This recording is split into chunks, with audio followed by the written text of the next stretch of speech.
Alors aujourd'hui on va voir ensemble pourquoi le fait de se stresser, de se mettre la rate au courbouillon, ça ne vous mènera jamais à quelque chose de bien. Je pense qu'on le sait tous en fait. On sait tous ça. Mais par contre, on le fait tous. Je vous explique. On va parler un peu de neurosciences aujourd'hui. On va essayer de faire ça simplement.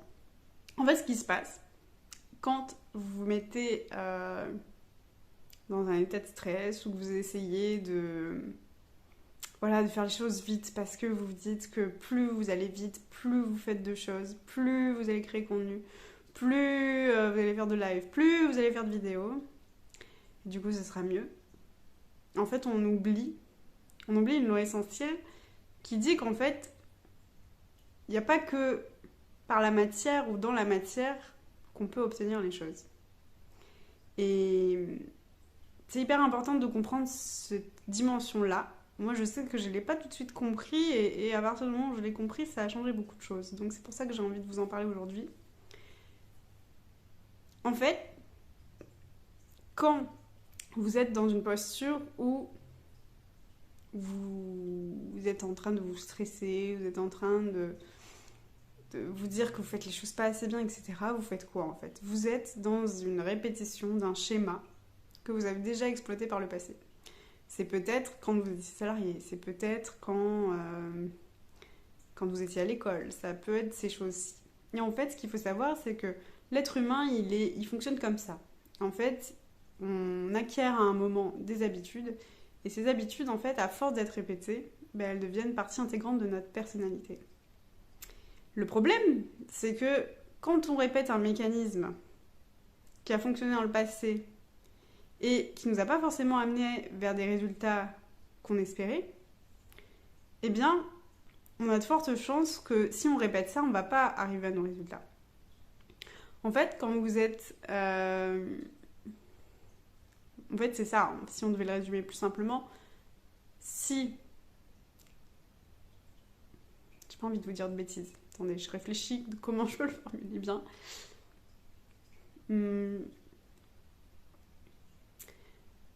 Si vous répétez la même posture que vous aviez quand vous étiez salarié, alors qu'aujourd'hui vous êtes entrepreneur, vous avez de fortes chances de vous recréer la même chose. Et c'est là que c'est hyper important de faire un stop, d'essayer de comprendre ce qui se passe en fait dans votre réalité là. Vous êtes en train de refaire les mêmes choses en vous connectant à des habitudes du passé, en vous connectant à des émotions du passé. Vous êtes exactement la même personne et donc vous allez tendre vers exactement les mêmes choses. Beaucoup de gens en fait qui viennent me voir me disent mais moi en fait j'ai quitté le salariat pour être entrepreneur, pour avoir plus de temps. Le problème c'est que depuis que je suis entrepreneur, j'ai encore moins de temps, c'est une catastrophe et donc j'aimerais regagner ce temps-là. Et le truc c'est qu'il est là en fait. La différence elle se fait pas dans la matière, c'est pas le plus de contenu qui va faire que vous allez avoir plus de temps. C'est le fait de vous positionner autrement, de devenir quelqu'un d'autre, avec une autre façon de penser. Et cette autre façon de penser, c'est pas finalement être quelqu'un d'autre, c'est être une autre expression de vous. Parce qu'on a tous des facettes différentes en nous. Et j'ai pas envie que vous croyiez ça. J'ai pas envie que vous croyiez qu'on est obligé de se changer. C'est pas ça. C'est qu'en fait, c'est comme si, parmi toutes les facettes de vous aujourd'hui, vous en avez activé qu'une seule. Vous avez activé la personne qui est stressée, qui fait tout dans le speed et qui pense que du coup, plus j'en fais et plus je vais en avoir. Sauf que vous vous rendez compte que en étant comme ça, vous perdez beaucoup d'énergie et vous n'avez pas de temps pour ce que vous aimez. Et donc c'est là que vous devez faire ce switch de comprendre que maintenant on met en off cette personne stressée qui n'arrive pas à atteindre ses... Parce qu'en fait, vous l'avez vu, en étant comme ça, toute votre vie, vous avez correspondu à un moule, vous avez été salarié, etc. Mais est-ce que vous étiez satisfait de votre salaire? Est-ce que vous étiez satisfait du temps que vous aviez pour vous? Non. Donc vous n'avez plus aucun intérêt à répéter ça. Donc mettre en off cette personne-là, mettre en off cette partie de vous, cette expression de vous pour allumer l'expression de vous, ok, je suis une personne qui a du temps maintenant, je m'organise en conséquence, je sais comment on fait, je sais comment faire en sorte d'avoir tant de ventes ce mois-ci, comment j'organise tout ça en fait. Et c'est là qu'on se rend compte que finalement, on n'a pas besoin de faire plus, on a juste besoin de penser d'une autre façon. Mais le truc, c'est que si vous, au quotidien, vous continuez d'activer ces leviers, parce que c'est ça en fait, dans notre cerveau, c'est ça, on crée des schémas neuronaux, et à chaque fois qu'on les active, et plus on les active, plus ils vont s'activer rapidement et facilement. Et donc c'est là que ça devient une habitude, c'est là que des fois on fait des choses sans s'en rendre compte. Se laver les dents, ce n'est plus quelque chose auquel vous pensez, vous le faites inconsciemment, parce que vous l'avez tellement activé de fois, ce circuit neuronal, que voilà, ça se fait tout seul. Et donc il est là, le truc. C'est qu'à partir du moment où vous commencez à désapprendre qui vous étiez, enfin cette expression de vous, et à commencer à réapprendre une autre façon d'être, vous changez tout. Parce que c'est plus question de je fais plus, je fais moins. Au contraire, vous allez voir que vous allez en faire moins. Mais en le faisant moins, en faisant moins et en faisant mieux, vous allez faire plus juste par rapport à ce que vous voulez obtenir. Et donc c'est hyper important de comprendre ça, que si vous répétez des émotions et des schémas du passé, vous allez créer un futur qui est prévisible et qui est calqué exactement sur ces mêmes schémas du passé.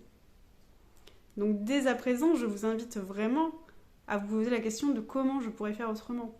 Comment je pourrais faire autrement? Être conscient de ce qui est en train de se passer. Ah là, tiens, je suis en train de me restresser.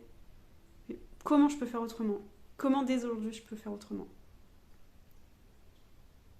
Ce qui est bien dans notre monde, c'est qu'on a plein de façons de faire les choses. Il n'y a pas qu'une seule façon il n'y a pas qu'une seule façon d'atteindre un objectif. Il n'y a pas qu'une seule façon de faire une tâche. Vous pouvez prospecter des clients ou vous pouvez décider de faire des appels et trouver ça chiant. Par contre, vous pouvez aussi vous dire dès que j'ai appelé une personne, eh ben, je mets une bille dans un pot et il faut qu'à la fin de la journée, le pot il soit rempli. C'est ça mon challenge. Vous pouvez vous dire que, je sais pas, ça va être chiant et tout, mais aussi vous pouvez aussi vous faire un calendrier avec des choses chouettes dedans. Vous pouvez mettre de la couleur, vous pouvez... Enfin, vous voyez, il y a plein de façons de faire. Et je sais que ça demande du travail, parce que ça demande en fait de sortir de ce qu'on a toujours appris, ça demande de se questionner autrement, ça demande de se poser, ça demande de se poser les bonnes questions, chose que beaucoup de personnes ne font pas, beaucoup d'entrepreneurs ne font pas, et donc se retrouvent un petit peu finalement piégés. Je vous l'ai dit au début, c'est-à-dire qu'on pense quitter le salariat pour plus de liberté, pour plus de temps, et au final on se rend compte que non, pas tant que ça. Parce qu'en fait, ces personnes sont restées bloquées sur ces mêmes mécanismes. Et au milieu de ça, il y a l'ego, il y a le fait, il y a des croyances aussi au milieu qui disent, voilà, si je vais pas dans un coworking travailler, ça veut dire que je suis pas professionnelle. Est-ce que c'est vrai? Est-ce que le fait de pas... qu'est-ce que je pourrais vous donner comme autre exemple? Voilà, le fait de se dire je vais à des rencontres, etc., pour montrer que je suis professionnelle. Est-ce que vous avez besoin de ça pour vous valider? Est-ce que vous ne savez pas déjà au fond de vous que vous êtes professionnel?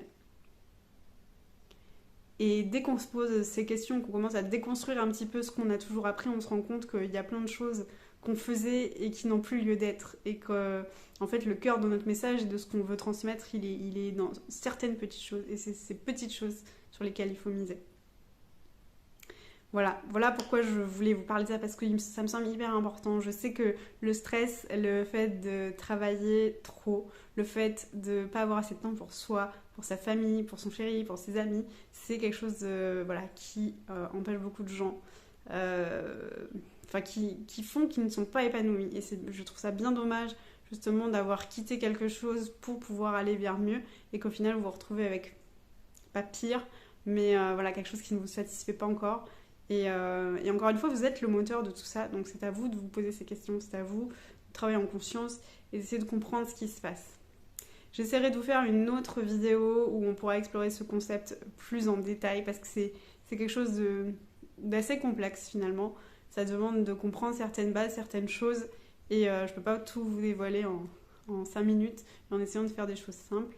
Et moi, c'est un sujet qui me tient très à cœur, parce que je sais qu'il n'y a pas que dans la matière. Il y a aussi beaucoup dans ce 1, 2, 3. Ce dont... Je vais pas y arriver. Il n'y a pas que dans la matière, il y a aussi ce qu'on se croit capable de faire, en fait. Et ça joue beaucoup. Et à partir du moment où vous vous sentez capable de faire quelque chose, vous changez déjà l'alchimie et ce qui se passe dans votre corps. Et ça, c'est déjà 50% du travail pour atteindre quelque chose. Donc, on en parlera à un autre moment, plus longuement. Je vais essayer de réfléchir pour voir comment je peux vous partager ça de façon simple. En attendant, je vous souhaite une belle journée et je vous dis à très vite. Ciao, ciao.